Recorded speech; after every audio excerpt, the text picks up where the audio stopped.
O sentido da expressão ética do esforço, do grego ethos, hábito, modo de ser, caráter, vem a palavra ética, a arte de orientar a vida ao bem verdadeiro.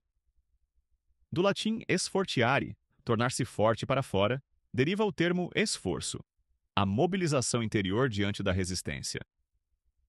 Falar em ética do esforço é reconhecer que o bem não se sustenta apenas quando é fácil. Ele exige firmeza, constância e repetição. O esforço, nesse contexto, não é punição nem dano mental, mas caminho. Não é obstáculo à liberdade, é expressão concreta dela. A escolha de permanecer quando tudo convida à desistência. O autor. Escrevo porque acredito que o esforço, quando bem ordenado, não oprime, dá forma. Sustenta o bem quando a facilidade se retira. O que proponho aqui não é um método de desempenho, mas uma ética da permanência. O esforço aparece como resposta íntima ao que é verdadeiro. Algo que merece ser sustentado. Daniel Coriolano. Sinopse. Este livro é um convite contracultural. Recuperar o valor do esforço como caminho moral, não como punição. Numa era que glorifica o instantâneo e o leve, Daniel Coriolano propõe uma reflexão sobre a dignidade de permanecer. Mostra como o esforço, quando orientado ao bem, molda a vontade, estrutura a liberdade, fortalece vínculos e se torna testemunho silencioso de amor. Com linguagem sensível e firme, entrelaça filosofia, espiritualidade e experiência pessoal para mostrar que constância, disciplina e fidelidade são virtudes que sustentam o mundo, mesmo sem aplausos. A ética do esforço não é um manual de desempenho. É um mapa para quem deseja crescer por dentro. Porque em tempos frágeis, ser inteiro já é resistência. E uma alma que sustenta o bem, mesmo em silêncio, transforma o cotidiano em vocação. Se alguém quiser vir comigo, renuncie-se a si mesmo, tome sua cruz e siga-me. Mateus 16, 24. Sobre o esforço que não adoece. Prefácio. Fala-se dos corpos fatigados, das mentes dispersas, das almas inquietas. Vive-se com pressa, mas sem direção. Trabalha-se muito, mas com pouca alegria. E por trás disso corre uma suspeita. Talvez o problema esteja em querer demais, fazer demais, insistir demais. Neste livro sustento o contrário. O que adoece não é o esforço, mas a falta de sentido. Não é o peso, mas o vazio. O que esgota não é o trabalho bem feito, mas a agitação sem raiz, a exigência sem finalidade, a fuga constante do incômodo, da espera, da duração. Escrevo porque acredito que há formas de esforço que libertam, que moldam, que sustentam o bem mesmo quando ele deixa de ser fácil, e que por isso amadurecem. O esforço aqui não é instrumento de produtividade nem receita de sucesso. É a resposta interior a algo que se reconhece como verdadeiro e que, por isso, merece ser sustentado, mesmo sem aplauso. Há cansaços que esmagam, mas há cansaços que pacificam. A diferença está no que os motiva. O primeiro nasce da busca por prestígio, o segundo, da fidelidade. Este livro tenta recuperar a inteligência moral do esforço, não para glorificar o sacrifício em si, mas para redescobrir seu valor formativo. Porque há coisas que só florescem quando atravessadas, e há alegrias que só se revelam depois da perseverança. Se ao final o leitor terminar cansado de refletir, mas com a alma mais firme, então o esforço da leitura terá valido a pena. Parte 1.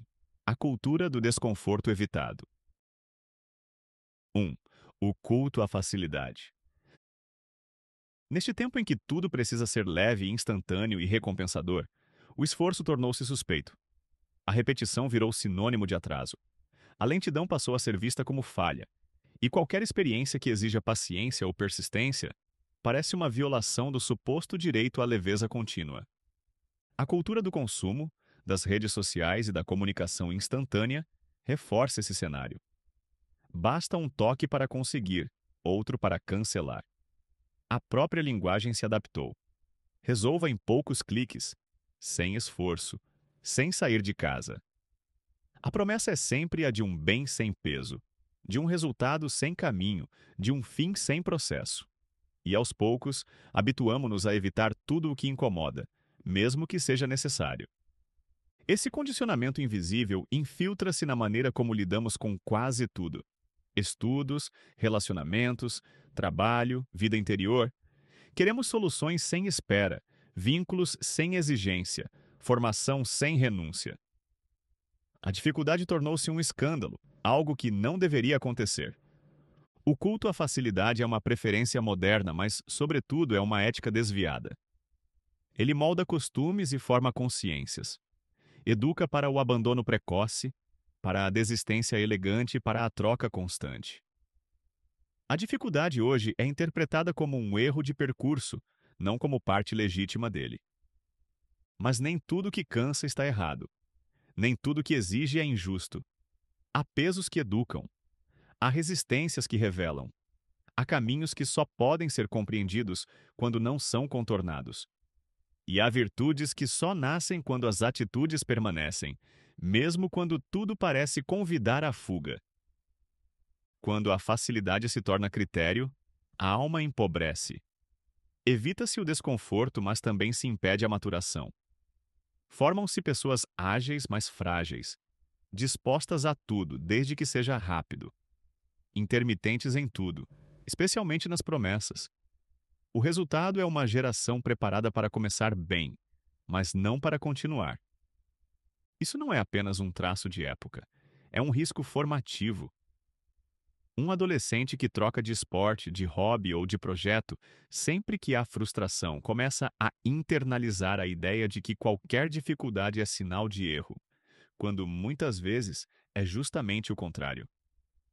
A dor de aprender, o desconforto de esperar, o incômodo de recomeçar são partes legítimas do processo de crescimento. O que se perde quando tudo precisa ser fácil é a espessura da alma. Essa lógica também invade o campo espiritual. Há quem troque de paróquia, grupo ou devoção com frequência, sempre em busca de uma experiência mais leve, mais acolhedora, mais animada. Mas o caminho da fé é, em grande parte, um caminho de permanência. A profundidade espiritual não nasce da variedade, mas da constância. E isso vale para todas as áreas da vida interior. Na medicina, vejo isso frequentemente entre pacientes que abandonam o tratamento ao primeiro efeito adaptativo da terapia, seja medicamentosa ou não, ou diante da necessidade de mudanças no estilo de vida. Exercícios físicos todos os dias? Nem pensar. A busca por soluções sem esforço mina a adesão terapêutica. Queremos a pílula mágica que tudo resolve. O mesmo vale para nós, profissionais de saúde que, cansados das exigências do cuidado, da pressão para prestar assistência, passamos a trocar de emprego com frequência como estratégia de sobrevivência. Mas muitas vezes, o que falta não é novidade, e sim raiz e longitudinalidade. Faço aqui uma generalização.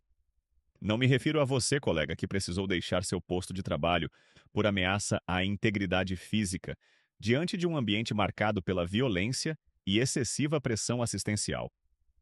Refiro-me à aversão às dificuldades próprias do caminho, que afeta também a maneira como se lida com o tempo. Queremos respostas antes de fazer perguntas, resultados antes de entender os processos. A paciência, virtude que une inteligência e humildade, está sendo substituída pela urgência da recompensa. E isso compromete não só os vínculos, mas também a capacidade de contemplação. Quem não suporta o tempo das coisas também não sustenta a profundidade das coisas. Nos ambientes de formação, percebo esse efeito na impaciência crescente diante de qualquer conteúdo que não seja imediatamente aplicável. Já escutei frases como: "Isso serve para quê, professor?" Ou "Não tem uma forma mais rápida de aprender?" Não se trata de desinteresse, mas de uma reconfiguração do desejo. Em vez de desejar saber, aprendemos a desejar atalhos, e quem deseja atalhos forma-se incompleto. Recusar o culto à facilidade não é fazer apologia da dor. É recuperar o valor do processo, da repetição, do incômodo necessário. É restaurar o lugar do esforço como elemento formador e não como punição ou falha do sistema. O que está em jogo é a firmeza interior diante de um tempo que desconfia do peso do tempo. E sem tempo, a raiz não cresce. Lembro de quando, durante o vestibular, repeti pela terceira vez a tentativa de entrar na faculdade de medicina. Havia uma angústia difícil de explicar. Parecia que eu estava atrasado em relação aos outros. Os anos passaram. Ali, a perseverança me ensinou mais do que a conquista, e aquela travessia silenciosa e sem atalhos moldou uma disposição que uma aprovação rápida, desconfio, não teria construído. Aos olhos de hoje, isso talvez fosse visto como teimosia, como insistência cega em alcançar algo distante. Mas há uma diferença entre teimar e permanecer. A teimosia insiste sem direção. A permanência sustenta o que tem valor. E isso exige esforço.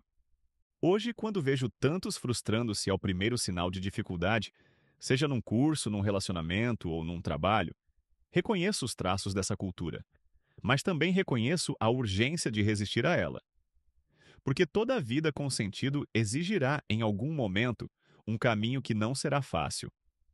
E quem aprendeu a valorizar o esforço com direção já começou a recuperar algo essencial: o peso justo das coisas importantes. 2. O elogio do atalho. Nem tudo que é rápido é raso. Mas, se não estivermos atentos, acabamos tratando a velocidade como critério absoluto de valor. O que demora é descartado. O que exige é evitado. O que não traz resposta imediata é tido como falho. Nesse cenário, o atalho passou a ter prestígio. Ele deixou de ser uma escolha pontual. Tornou-se um ideal cultural. Queremos aprender um idioma em 30 dias, transformar o corpo em poucas semanas, enriquecer em 3 passos. Até a vida espiritual foi invadida por esse imediatismo. Retiros que prometem conversões relâmpago, métodos devocionais com garantias de prosperidade e libertação, fórmulas de crescimento interior que dispensam o tempo e o silêncio. Tudo precisa funcionar como um aplicativo. O elogio do atalho é, no fundo, o elogio da performance sem processo. Interessa o resultado, não o processo. Interessa o sucesso, não a profundidade. Por isso, os atalhos mais sedutores não são os que poupam esforço, mas os que escondem a exigência da transformação. Nas redes sociais, isso se revela com clareza. O conteúdo mais valorizado é aquele que entrega impacto em poucos segundos. As plataformas premiam o que é rápido, reativo, simples. O que exige pausa, escuta e reflexão, sofre. Treinamos o olhar para não suportar o que não vem pronto. E quanto mais o atalho é celebrado, mais nos afastamos daquilo que realmente transforma. Esse fenômeno afeta também a ética. Cresce o número dos que buscam reconhecimento sem trajetória, autoridade sem base, influência sem consistência. O desejo de parecer supera o compromisso de ser. E o caminho mais curto entre 2 pontos torna-se também o mais tentador entre 2 versões de si. Uma que exige construção e outra que apenas encena. Nos ambientes de formação médica vejo essa tensão.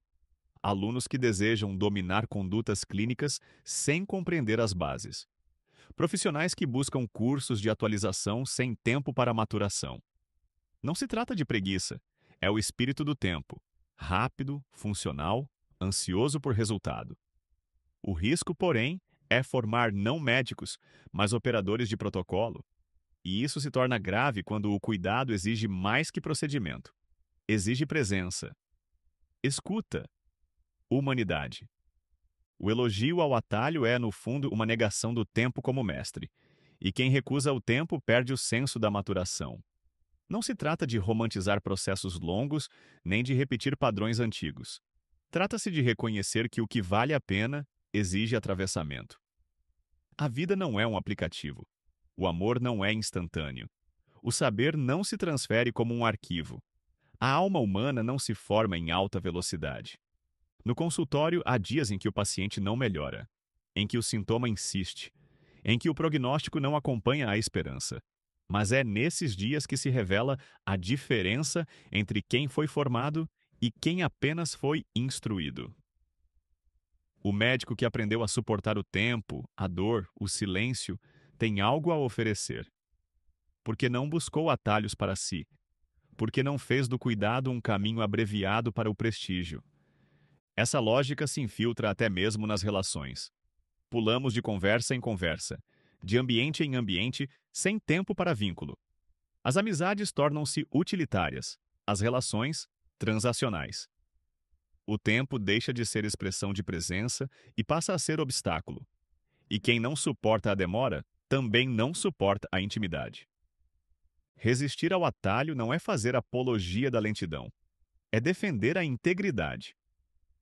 O tempo que algo leva para se formar é parte do que aquilo é. Uma amizade rápida pode ser verdadeira, mas não será profunda. Uma decisão instantânea pode ser correta, mas não será madura. Uma fé que evita o deserto talvez jamais conheça a graça. A paciência, nesse contexto, não é passividade. É inteligência moral. Saber esperar é saber discernir. E quem aprendeu a esperar já começou a formar dentro de si um espaço para a verdade. Este pensamento não é um chamado à lentidão artificial. É um convite a resistir à sedução do caminho mais curto quando ele compromete o essencial. Porque há coisas que só se revelam a quem caminha inteiro, sem pressa de chegar, mas com firmeza para permanecer. 3. Quando evitar a dor se torna um vício. Evitar a dor é natural. Fugir do que machuca, desgasta ou frustra é um reflexo da autoproteção. Mas quando essa fuga se torna constante, automática e irrefletida, ela se transforma em vício. Um vício discreto, muitas vezes elogiado como autocuidado, mas que pode corroer silenciosamente a estrutura da alma. Desconfiamos do sofrimento. A dor foi reduzida à condição de erro. Ela não deveria existir, e quando aparece, deve ser rapidamente anestesiada, contornada ou ignorada. Não falo da dor física propriamente, mas do desconforto que vem do esforço. Basta um incômodo para surgir a oferta de alívio imediato, seja emocional, moral ou espiritual. Esse novo pacto com o conforto absoluto forma pessoas que não apenas fogem da dor, mas perdem a capacidade de suportá-la. O sofrimento torna-se insuportável não pela sua intensidade, mas pela ausência de preparo interior. E assim nasce uma geração alérgica à espera, à frustração, à dúvida, ao silêncio. Tudo o que não proporciona prazer imediato é percebido como ameaça. No campo médico, essa lógica aparece com nitidez nos discursos sobre bem-estar. A medicina passou a ser pressionada a se tornar uma prestadora de serviços agradáveis, centrada em evitar qualquer incômodo. Há pacientes que não aceitam ser contrariados. Há profissionais que têm medo de confrontar. O medo da dor passou a ditar condutas, e o resultado é uma prática que se distancia do cuidado real. Mas a dor, ainda que indesejada, tem função. Ela sinaliza que algo exige atenção. Em muitos casos, é justamente ela que impulsiona o ser humano a crescer, repensar e reordenar a vida. Quando a dor é sistematicamente evitada, perde-se também o que ela pode ensinar. Perde-se a pedagogia do sofrimento. A dor, quando não é vazia, pode se tornar um portal. Quantas decisões verdadeiras nascem depois de um período de crise? Quantas vocações se clareiam no deserto? Quantos vínculos se fortalecem após o enfrentamento conjunto de um sofrimento? Quem evita a dor a qualquer custo, evita também a possibilidade de transformação. Isso não significa romantizar o sofrimento. Ninguém deveria buscar a dor por si mesma. Mas reconhecer que o desconforto tem lugar na formação humana é sinal de maturidade. Há dores que não podem ser eliminadas, apenas atravessadas. E o que nos torna fortes não é a ausência de dor, mas a maneira como a enfrentamos. A fuga da dor cria uma alma mal habituada. Qualquer exigência se torna abuso. Qualquer correção se torna ofensa. Qualquer limite se transforma em violência. O sujeito passa a esperar do mundo não aquilo que é justo, mas aquilo que é confortável. E assim se destrói o senso de proporção. Junto com ele, desaparece também a disposição para o sacrifício. Essa disposição, quando ordenada, é o que torna possível amar com profundidade. Porque amar em qualquer dimensão exige algum grau de dor. Quem ama, cuida. Quem cuida, se desgasta.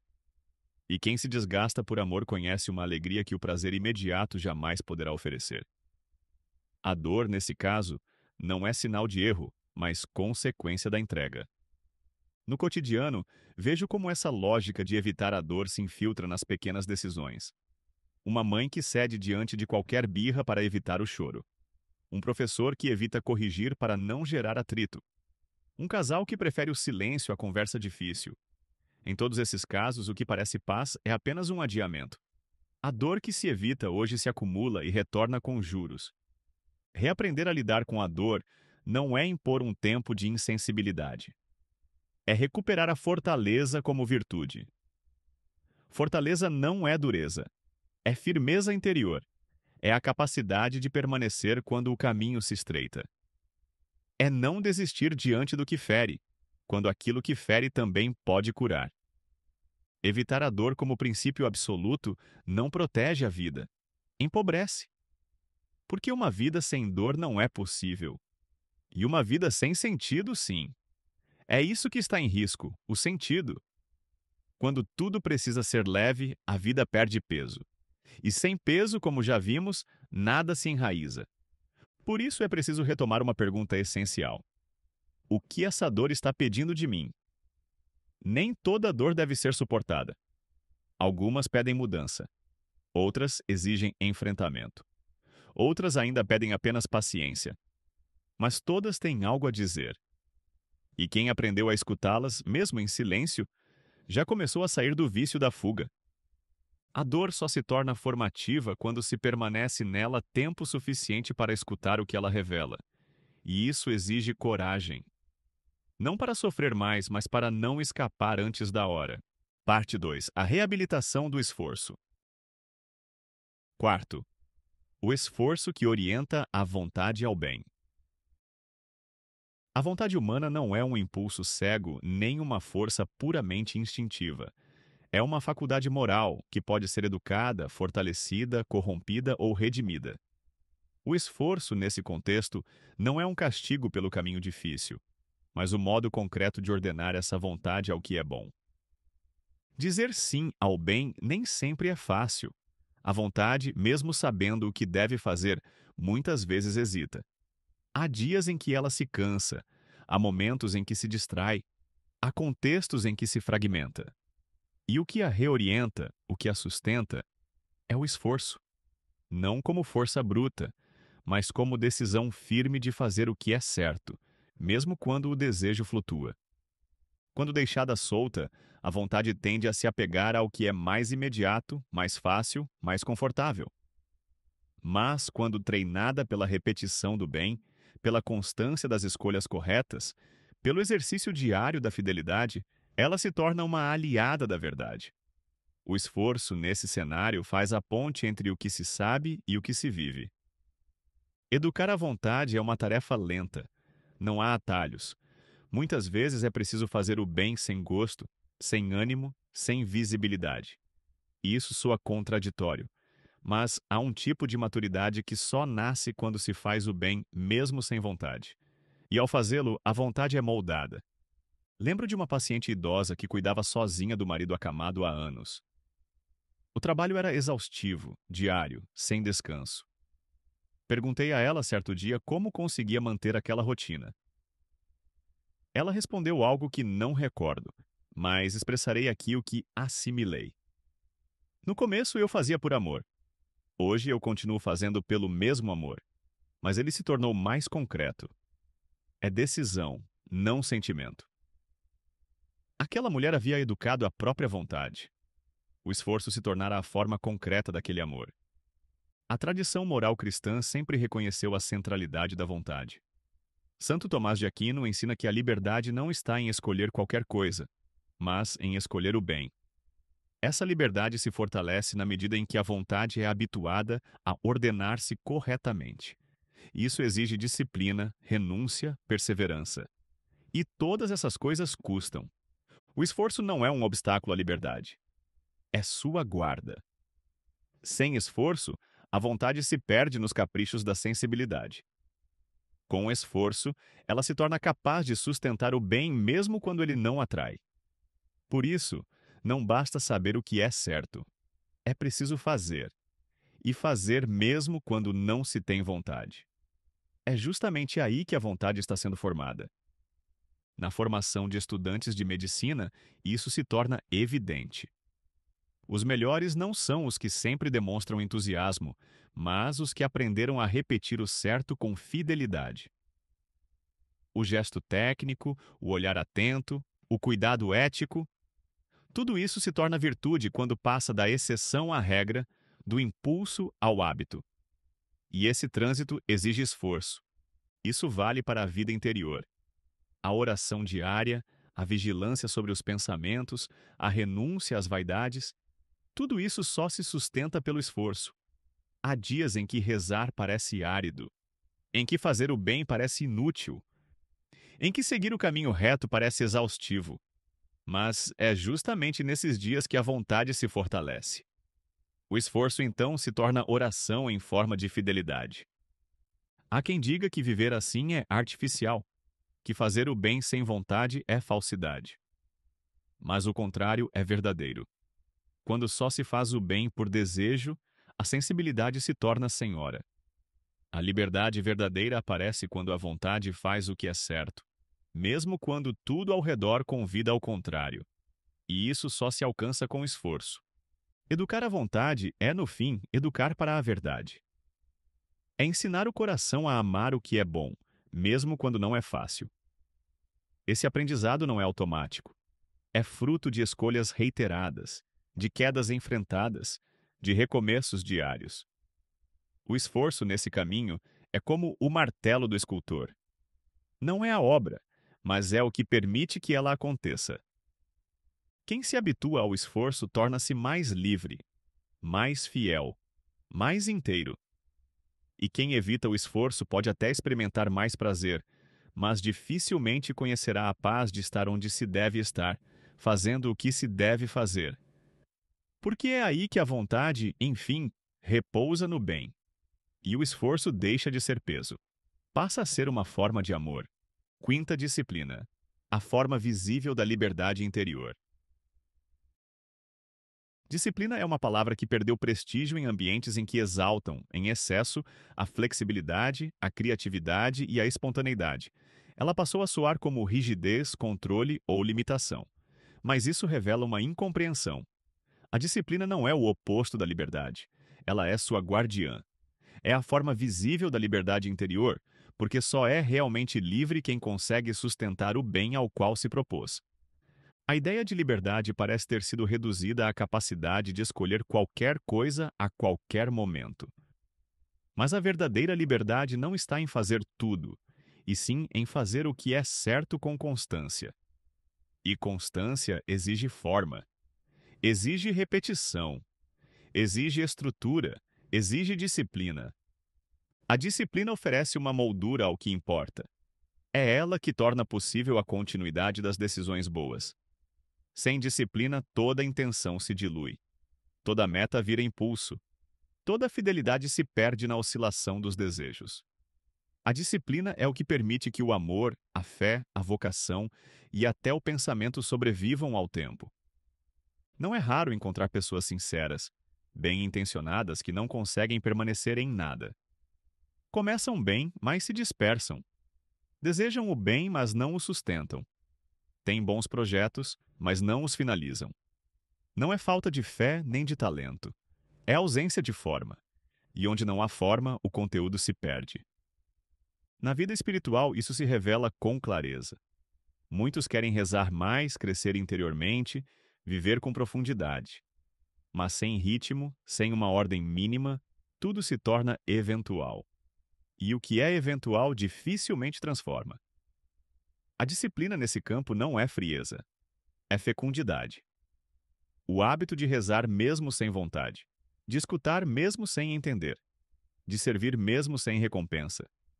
Isso não engessa, isso liberta. Lembro de quando comecei a estudar com regularidade para o vestibular. Não era entusiasmo, era ritmo. Acordar no mesmo horário, rever os mesmos conteúdos, repetir o mesmo gesto de abrir o livro quando o cansaço era maior que a motivação. Com o tempo, aquilo deixou de ser um esforço isolado e virou parte de quem eu era. A disciplina molda o sujeito mais do que os resultados. Ela cria uma estrutura interna que depois se transfere para todas as áreas da vida. Na prática médica, percebo como a disciplina protege o cuidado. Consultórios com rotinas claras, horários respeitados e protocolos definidos geram mais confiança. E o médico que se organiza com método, mesmo diante do imprevisto, transmite mais segurança. A disciplina não é apenas um esforço pessoal, é também um serviço. Há quem tema que a disciplina endureça a vida. Mas o que endurece não é a forma, é o vazio. Uma forma cheia de sentido gera direção, não peso. Quando sei por que acordo cedo, por que estudo, por que perseverar, a rotina se torna libertadora. E quando não sei, qualquer esforço parece opressão. A liberdade interior se revela quando alguém é capaz de fazer o bem sem depender de motivação. Quando não precisa de reconhecimento externo para seguir servindo. Quando consegue manter a palavra mesmo quando o corpo e o humor dizem o contrário. Essa liberdade não nasce do acaso, nasce da disciplina. Em contraponto à gratificação instantânea, a disciplina é um ato de resistência cultural. Dizer não ao que dispersa, sustentar o que constrói, repetir o que edifica. Não porque é fácil, mas porque é certo. A disciplina forma o caráter porque obriga a atravessar o que não seduz e a permanecer quando a novidade desaparece. Ser disciplinado não é ser rígido, é ser coerente, é ter uma arquitetura interior que suporta o peso do tempo. E hoje, isso é mais necessário do que nunca, porque sem essa estrutura, a alma se desmonta ao primeiro vento. E quem não sustenta nada em si acaba dependendo do que vem de fora para continuar. Mais do que um método, a disciplina é uma forma de presença, de fidelidade, de amor concreto. Quem aprende a viver com disciplina não se torna menos livre, torna-se mais inteiro. E quem é inteiro pode, enfim, se doar sem medo, porque tem de onde oferecer. Sexta, o valor formativo do esforço cotidiano. O que mais forma não são grandes eventos, mas pequenos gestos repetidos com fidelidade. O esforço cotidiano, invisível, molda a alma com mais força do que qualquer feito extraordinário. O caráter não se forma em momentos decisivos. Esses apenas revelam o que foi cultivado no silêncio. É na rotina que a estrutura se forma. Esse esforço diário não brilha, mas edifica.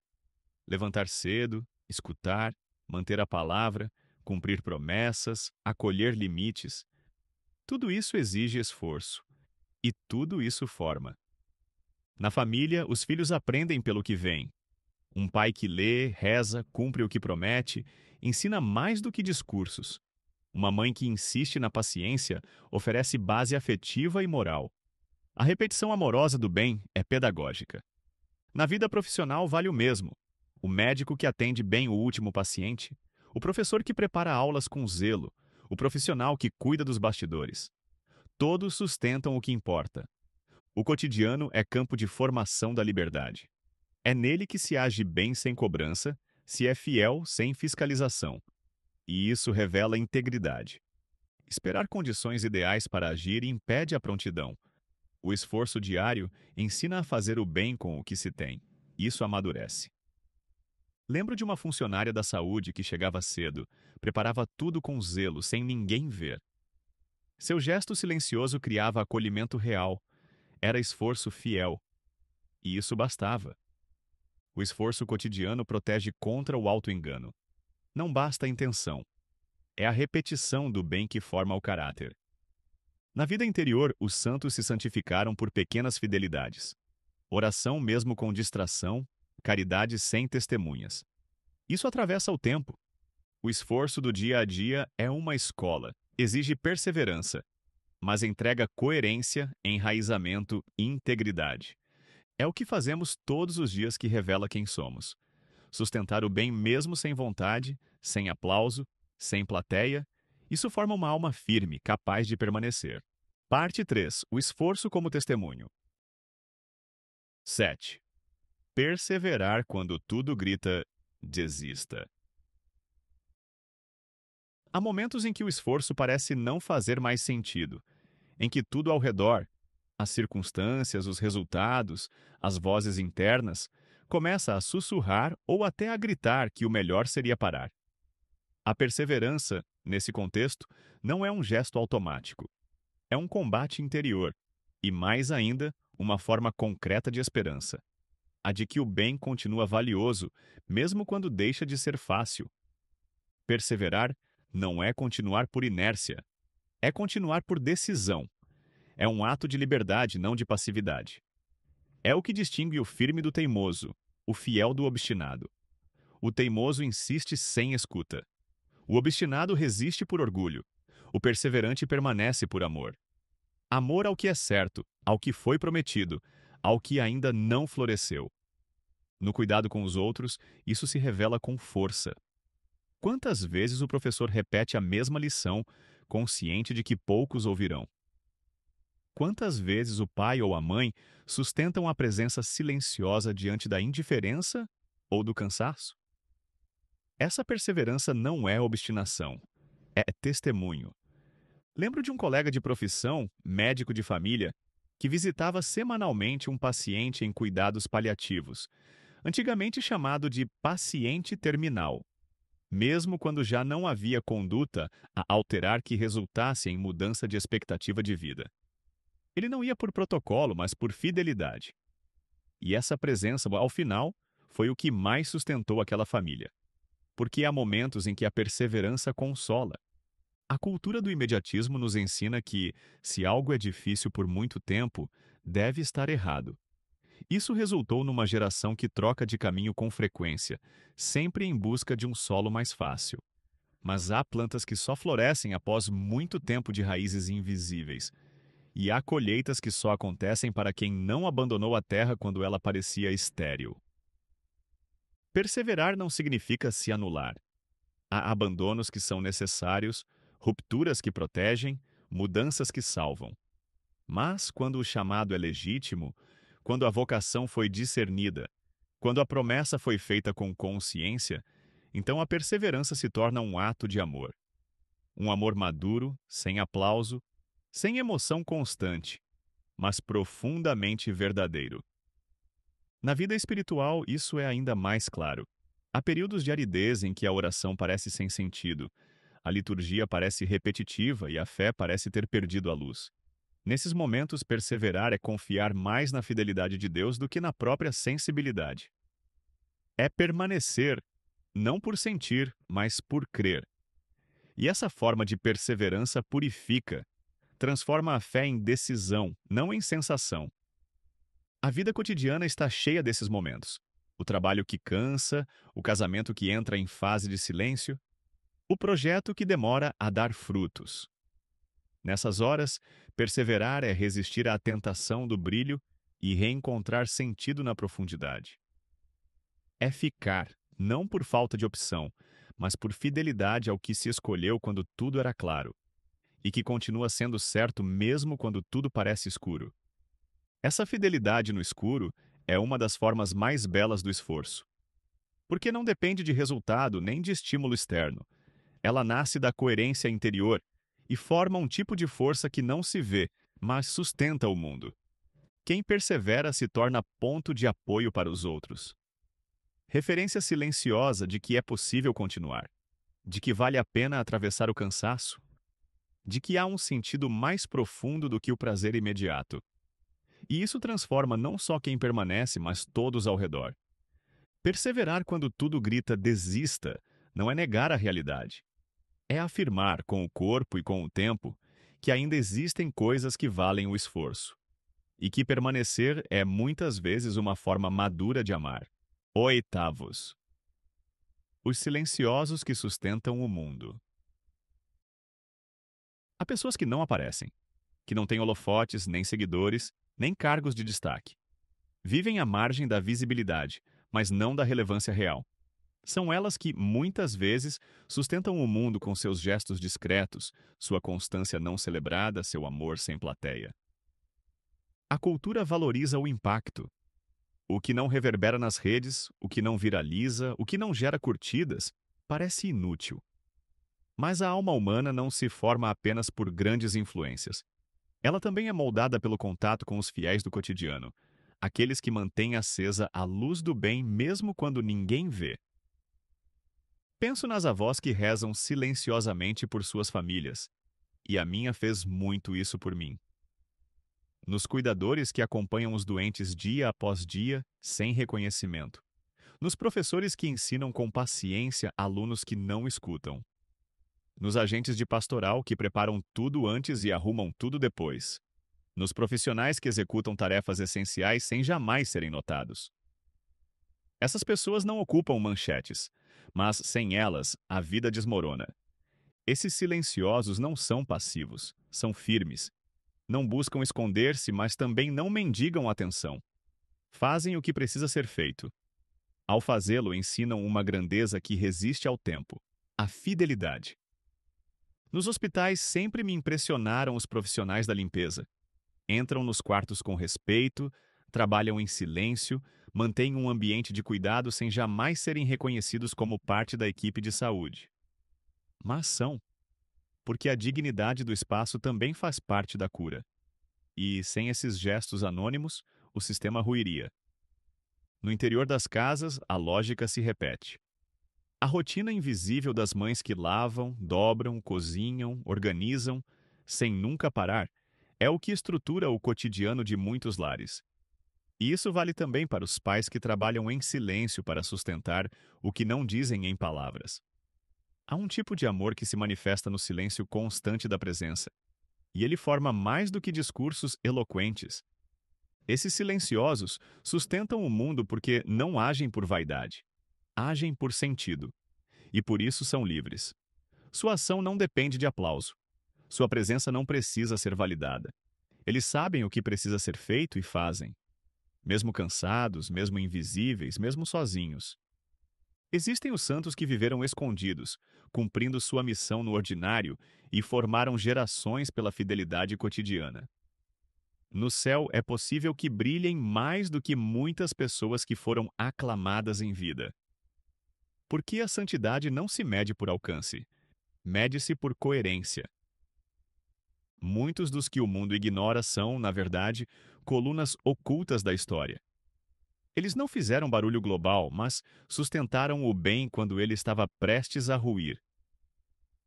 Reconhecer esses silenciosos é um chamado à conversão interior. É refletir se talvez estejamos buscando prestígio demais e fidelidade de menos. Talvez estejamos desperdiçando energia tentando aparecer, quando poderíamos estar investindo-a em permanecer. É disso que o mundo precisa, de gente que permaneça, que sirva, que repita o bem sem cansaço, que reze quando ninguém acredita, que cuide quando ninguém vê, que organize, que prepare, que sustente. Não por vaidade, mas por amor. Não por palco, mas por fidelidade. Há uma revolução que só acontece no silêncio, a da fidelidade cotidiana ao bem. 9. O esforço como resposta à vocação interior. O esforço em si mesmo não tem mérito absoluto. Ele pode ser vão, desordenado, voltado para metas equivocadas. Mas quando se orienta ao que é verdadeiro, aquilo que a consciência reconhece como bom e necessário, ele se torna mais do que um meio. Torna-se uma resposta. Uma resposta ao chamado interior que cada pessoa escuta, de modos distintos, ao longo da vida. Essa resposta nem sempre é clara. O que existe muitas vezes é um senso íntimo de direção, uma intuição de que é por aqui, mesmo quando tudo parece opaco. E é justamente aí que o esforço aparece como elemento essencial. Porque entre reconhecer o que é certo e viver de acordo com isso, há um caminho. E esse caminho costuma ser estreito. A vocação não se limita ao que se faz, mas a quem se é diante daquilo que se faz. Não é apenas profissão nem projeto. É aquilo que de algum modo nos interpela silenciosamente e nos compromete de dentro para fora. Por isso, o esforço necessário para sustentar essa direção não é um peso arbitrário. É uma forma de coerência. Quando escolhi a medicina, foi porque intuía que ali havia uma forma de servir. Mas não era romântico. O caminho até o diploma foi marcado por tentativas, recusas, dificuldades. Antes de entrar, cheguei a me matricular em outro curso. Estava com as malas prontas para outra cidade onde cursaria algo que, no fundo, eu não queria. Meus pais perceberam o que minha fala ainda não dizia com clareza: que eu queria tentar mais uma vez. E tentei. A decisão de continuar já foi, ali, um primeiro gesto de esforço como resposta. Eu não sabia o que viria depois, mas sabia que não queria. Podia desistir do que parecia certo. O esforço, nesse sentido, é o modo como dizemos sim àquilo que nos pede fidelidade. Seja um chamado profissional, um estado de vida ou uma missão silenciosa. Ninguém se realiza apenas por escolher bem. É preciso sustentar o que se escolhe. E isso implica atravessar dias vazios, fases difíceis, horas sem brilho. A resposta vocacional é contínua, não episódica. E o esforço é a forma que ela assume durante o tempo. Como pai, entendo isso com mais nitidez a cada ano. Não há manual para a criação dos filhos. Há princípios, valores. Mas, sobretudo, há escolhas diárias. Levar ao colégio. Ouvir o que parece irrelevante. Conter a impaciência. Ensinar pelo exemplo. Tudo isso exige esforço. Não porque os filhos sejam fardos, mas porque amar de forma firme, presente e formativa não acontece sem renúncia. É um engano pensar que o esforço rouba a liberdade. Ele a protege. Porque sem esforço, a liberdade vira impulso. Mas quando o esforço é resposta ao que se reconhece como verdade, ele se integra à pessoa. Não apenas mantém a pessoa firme, ele afirma. Ele a insere no eixo do que importa. E, mesmo quando cansa, não desorienta. Vi isso também na educação médica. Formar um estudante exige esforço repetido, paciência com os processos, fidelidade ao que se ensina mesmo quando parece que nada está sendo assimilado. E há dias em que ensinar cansa. Mas é justamente nessa fadiga que a vocação se prova. O esforço bem orientado não busca recompensa. Nasce do reconhecimento interior de que algo precisa ser feito. E de que, ao fazê-lo, a pessoa se torna quem realmente é. Isso é vocação, um tipo de chamado que não grita, mas que persiste. E o esforço é o modo mais simples e mais sólido de respondê-lo. Claro que nem todo esforço é sinal de fidelidade.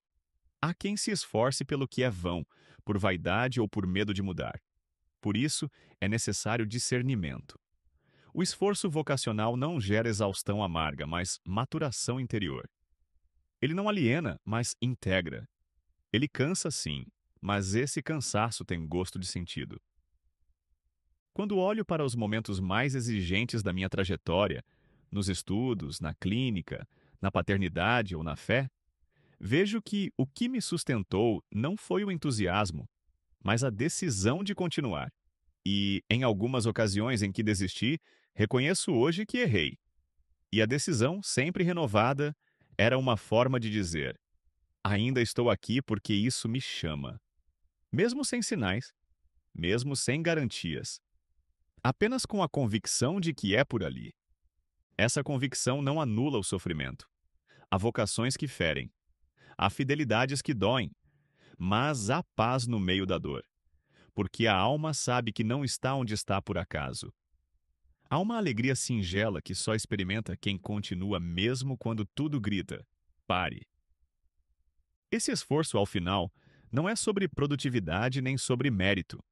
É sobre identidade. A fidelidade ao bem reconhecido nos transforma.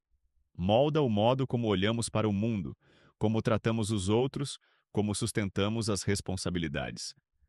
Obriga-nos a sair de nós mesmos e a nos ofertar, não em atos heróicos, mas no cotidiano. Aí está a beleza. O esforço como resposta à vocação transforma a rotina em entrega. Não se trata de transformar a vida numa planilha de sacrifícios, mas de reconhecer que, quando algo é valioso, ele exigirá de nós. E, ao dar essa resposta, tornamo-nos mais inteiros. A alma ganha coesão, a liberdade se alinha e o amor amadurece. Chegar ao final do dia cansado, mas em paz, é um tipo de recompensa que o mundo talvez não entenda, mas que a consciência reconhece. Porque o esforço orientado à vocação não pesa como fardo, pesa como sentido. Por isso, quando alguém pergunta se vale a pena tanto esforço, costumo pensar: vale, se for resposta. Porque só quem respondeu com o corpo, com o tempo e com a vontade, sabe o valor de estar onde se deve estar. E isso basta. Pós-fácil. A liberdade que se forma no escondido. Escrevi este livro como quem reaprende a ver. E, no que fui dizendo, fui também sendo dito. Falar da ética do esforço foi também permitir-me ser confrontado por ela. Não uma ideia que se impõe de fora, mas uma voz que emerge de dentro. Discreta, insistente, exigente como tudo o que é verdadeiro. O esforço ordenado prepara o terreno onde a alegria pode florescer. Não sufoca a liberdade, purifica-a. Não se opõe ao descanso, torna-o fecundo. Porque uma vida entregue com constância alcança uma paz que o prazer imediato não consegue dar. E uma alma que aprendeu a permanecer no bem, mesmo em silêncio, torna-se morada firme de si e de Deus. Que esta leitura tenha provocado o tipo de incômodo que prepara a virtude, e que tenha ajudado, ainda que discretamente, a formar em nós aquela força interior que sustenta. Se foi assim, então valeu o esforço.